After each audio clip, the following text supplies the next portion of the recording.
नमस्कार दोस्तों, आपका अपना यूट्यूब चैनल आवर मिशन पर स्वागत है। दोस्तों, यह वीडियो विशेष रूप से क्लास 10th और स्टेट विद्यार्थियों के लिए है जो इस बार मैट्रिक एग्ज़ाम दे रहे हैं और साथ ही साथ बिहार टीचर की तैयारी करते हैं। सोशल साइंस ज्योग्राफी का सिलेक्टेड क्वेश्चन आप लोग के सामने लेकर आया हूँ। तो चलिए वीडियो को बिना देर करते हुए वीडियो का स्टार्ट करते हैं। पहला क्वेश्चन कहता है कि कौन सा मिट्टी कपास की खेती के लिए सर्वोत्तम मानी जाती है। तो आपको पता होगा कि कपास की खेती के लिए काली मिट्टी सर्वोत्तम मानी जाती है। ठीक है, और काली मिट्टी भारत के दक्षिणी क्षेत्रों में और कुछ पश्चिमी क्षेत्रों में पाए जाते हैं, जैसे महाराष्ट्र हो गया, गुजरात हो गया, तमिलनाडु हो गया। इन सारे क्षेत्रों में काली मिट्टी भरपूर मात्रा में पाई जाती है। ठीक है, और काली मिट्टी में कपास की खेती के लिए बहुत ही महत्वपूर्ण है। ठीक है दोस्तों, नेक्स्ट वीडियो नंबर 2 कहता है कि देश के बांधों को रोकने के लिए किसने भारत का मंदिर कहा था। कौन सा व्यक्ति थे जिन्होंने देश के बांधों को भारत का मंदिर कहा था। तो इसका राइट आंसर होगा पंडित जवाहरलाल नेहरू।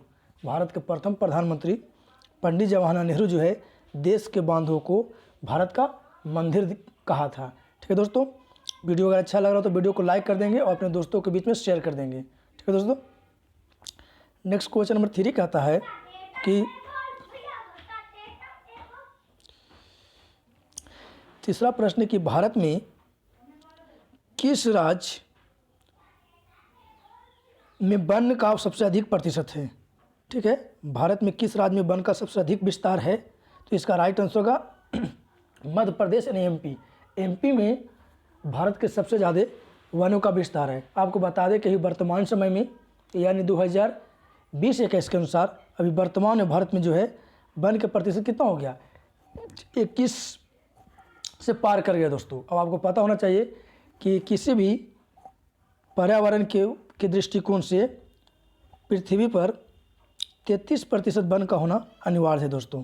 ठीक है, तो इसका राइट आंसर क्या होगा मध्य प्रदेश। मध्य प्रदेश में वनों का विस्तार अधिक है। क्वेश्चन नंबर 4 कहता है कि किस खनिज को उद्योगों की जननी कहा गया है। तो इसका राइट आंसर होगा लोहा। ठीक है दोस्तों, उद्योगों की जननी किस खनिज को कहा था, लोहा का कहा जाता है। ठीक है दोस्तों, इस प्रकार क्वेश्चन नंबर 4 कंप्लीट हुआ। क्वेश्चन नंबर 5 कहता है कि भारत में लगभग कितने खनिज पाए जाते हैं। तो इसका राइट आंसर होगा 100, यानी 100 की संख्या में भारत में लगभग खनिज पाए जाते हैं दोस्तों। नेक्स्ट क्वेश्चन नंबर 6 कह रहा है विश्व की कितनी प्रतिशत जनसंख्या भारत में निवास करती है। तो इसका राइट आंसर होगा 16%। चूँकि यह रिवीजन का क्लास है दोस्तों, इसलिए इसमें टाइम नहीं लेंगे।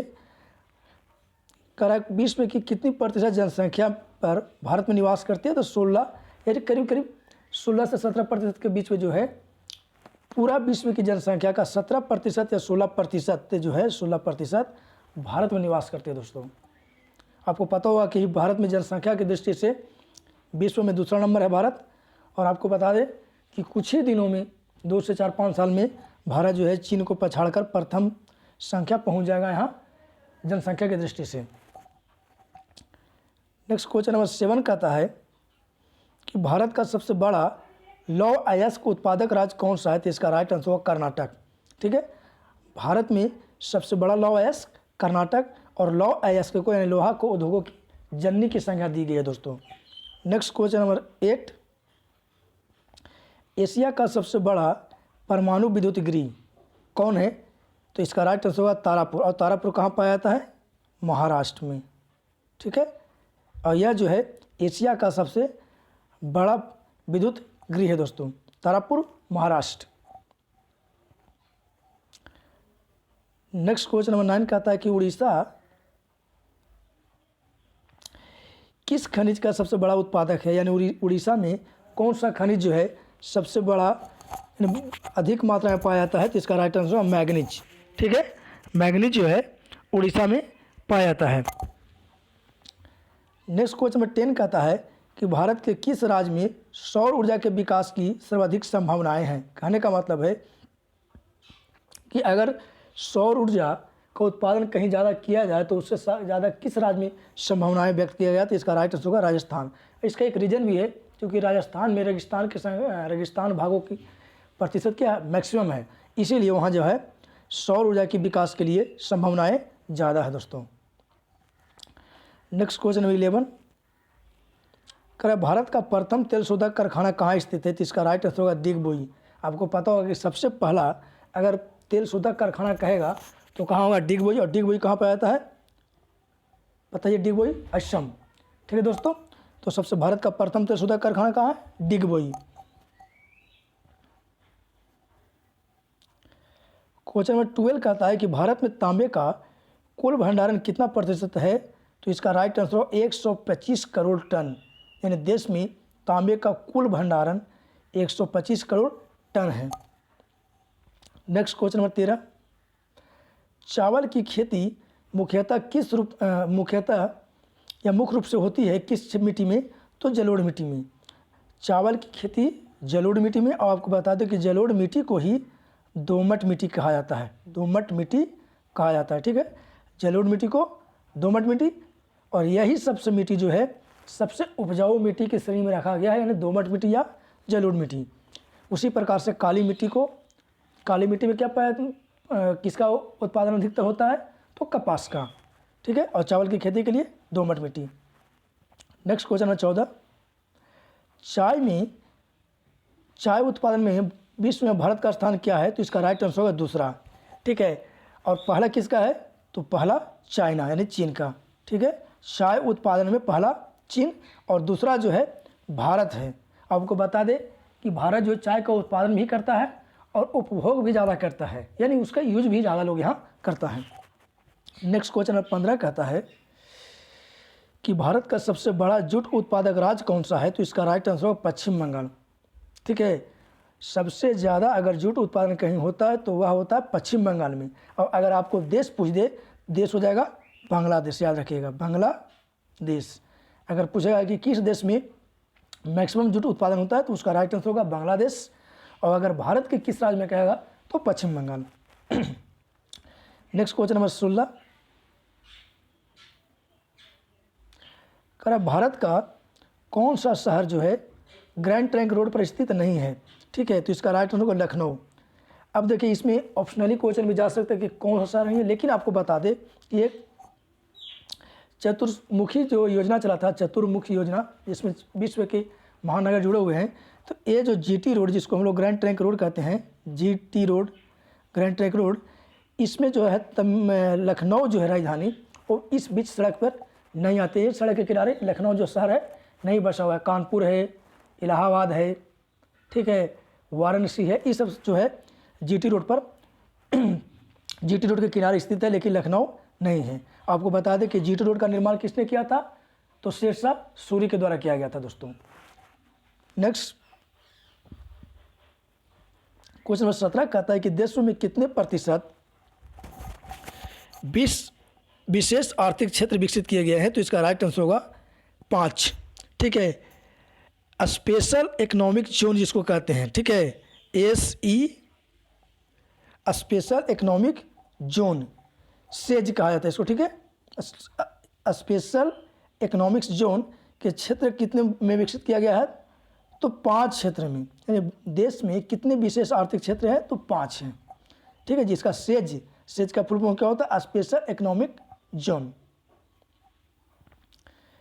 नेक्स्ट क्वेश्चन 18 कहता है कि भारत में वर्तमान रेल मंडलों की संख्या कितनी है, तो इसका राइट आंसर होगा 17। ठीक है, लेकिन आपको बता दें कि एक जो रेल मंडल है बढ़कर अब 18 हो जाएगा। यह जो विशाखापट्टनम है वो रेल मंडल बना। इस प्रकार वर्तमान में अगर रेल मंडलों की संख्या पूछे तो 18 हो जाएगा, लेकिन अभी तक कहे तो 17 है, लेकिन उसका निर्माण चल रहा है। और जैसे ही वो पूरी तरह से कंप्लीट हो जाएगा तो भारत में वर्तमान रेल मंडलों की संख्या कितने हो जाएंगे, 18 हो जाएगा दोस्तों। नेक्स्ट क्वेश्चन नंबर 19 कहता है कि भारत में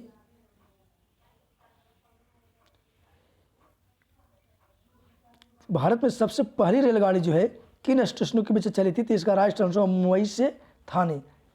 सबसे पहले भारत में जो रेलगाड़ी है मुंबई से थाने के बीच में 34 किलोमीटर चला था दोस्तों।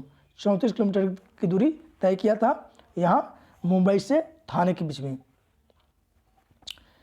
नेक्स्ट क्वेश्चन नंबर 20, सासाराम नगर का विकास हुआ था कहाँ, यानी किस युग में? तो मध्य युग में। जो सासाराम नगर जो है, जिसको शेरशाह सूरी के द्वारा बसाया गया है, इसका जो विकास हुआ था मध्य युग में हुआ था। ठीक है, सासाराम में शेरशाह सूरी का किला भी पाया जाता है। ठीक है, और उसी के द्वारा जीटी रोड का भी निर्माण किया गया है। ये सासाराम नगर कहाँ है, कब विकास हुआ था? तो मध्य युग में। ठीक है दोस्तों, यह बिहार का एक शहर है और यह आपको रोहतास जिला में पाया जाता है। नेक्स्ट क्वेश्चन में 21 कहता है कि बिहार राज्य की कितनी प्रतिशत जनसंख्या कृषि कार्य में लगी हुई है? तो इसका राइट आंसर होगा 80%। बिहार में 80% जो लोग हैं कृषि पर डिपेंडेंट है दोस्तों। इसीलिए भारत को कृषि प्रधान देश कहा जाता है, इसीलिए भारत को गांव का देश कहा जाता है, क्योंकि भारत में 80% लोग जो है अभी भी कृषि कार्य में लगे हुए हैं दोस्तों। चूँकि यह वीडियो हम गांव पर आए हैं तो गांव पर शूट कर रहे हैं, तो गांव पर थोड़ा बहुत अगल बगल डिस्टर्बेंस हो रहा है, तो थोड़ा उसको नेगलेक्ट करते हुए आप अपने क्वेश्चन पर ध्यान देंगे। नेक्स्ट क्वेश्चन नंबर 22 का आता है कि बिहार में खनिज तेल कितनी संभावनाएं हैं, यानी बिहार में खनिज तेल मिलने की संभावनाएं कहाँ है, किस जगह पर है? तो इसका राइट आंसर होगा गंगा की द्रोणी में। गंगा की द्रोणी है उस जगह पर बिहार में खनिज तेल मिलने की संभावनाएं ज़्यादा पाई जाती है दोस्तों। नेक्स्ट क्वेश्चन नंबर 23 कहता है कि पटना की हवाई अड्डे का नाम क्या है? तो इसका राइट आंसर होगा जयप्रकाश नारायण अंतर्राष्ट्रीय हवाई अड्डा, और यह जो है पटना में स्थित है। और पटना के अंतर्राष्ट्रीय हवाई अड्डा का भी नाम जयप्रकाश नारायण अंतर्राष्ट्रीय अड्डा है दोस्तों। नेक्स्ट क्वेश्चन नंबर 24 कहता है कि अविभाजित बिहार में एकमात्र नियोजित नगर कौन है या कौन था? तो इसका राइट आंसर होगा टाटा नगर। कहने का मतलब कि जब बिहार और झारखंड कंबाइंड थे, दोनों डिवाइड नहीं हुए थे, उस समय अविभाजित बिहार में एकमात्र नियोजित नगर का दर्जा टाटा नगर, जिसको हम लोग वर्तमान में जमशेदपुर कहते हैं, दिया गया था दोस्तों। नेक्स्ट क्वेश्चन नंबर 25, और यह वीडियो का आखिरी प्रश्न होगा कि बिहार में ग्रामीण आबादी कितनी है? तो इसका राइट आंसर होगा 89.5 जो है बिहार में ग्रामीण आवासी, यानी कहने का मतलब गाँव में निवास करता है दोस्तों। अब ऐसे भी बिहार राज्य को या पूरा देश को गाँव का देश कहा जाता है, क्योंकि यहाँ का करीब 80% 70 से 60% जो है गाँव में जनसंख्या निवास करती है। और भारत को कृषि प्रधान देश भी कहा जाता है, जो कि भारत की 80% लोग जो है कृषि पर डिपेंडेंट है दोस्तों। इस प्रकार यह ज्योग्राफी का मोस्ट सिलेक्टेड क्वेश्चन जो है 25 क्वेश्चन संपन्न हुआ।